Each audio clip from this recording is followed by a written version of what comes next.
vous supportant l'un l'autre et vous pardonnant les uns aux autres.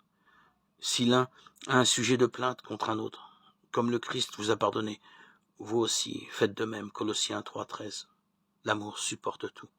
1 Corinthiens 13, 4, 7.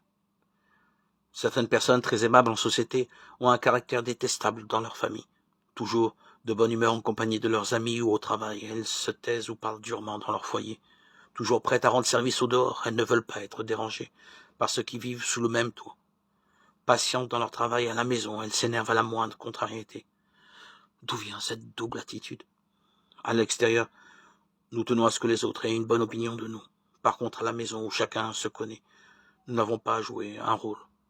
Nous nous montrons tels que nous sommes, capables d'être aimables à l'égard d'étrangers. Ne devrions-nous pas l'être d'autant plus envers ceux qui nous aiment? Beaucoup d'entre nous se reconnaissent peut-être dans cette description. Comprenons bien que cette attitude est fausse et hypocrite.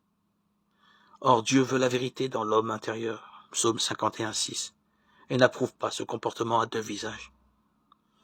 Ne croyons pas que la paix et la sérénité régneront spontanément dans notre foyer. Chacun des membres de la famille doit demander à Dieu d'y refléter les caractères de notre Sauveur, sa patience, son ouverture aux autres, son écoute, sa compassion. Cela nous aidera à nous supporter, même si ce n'est pas toujours facile.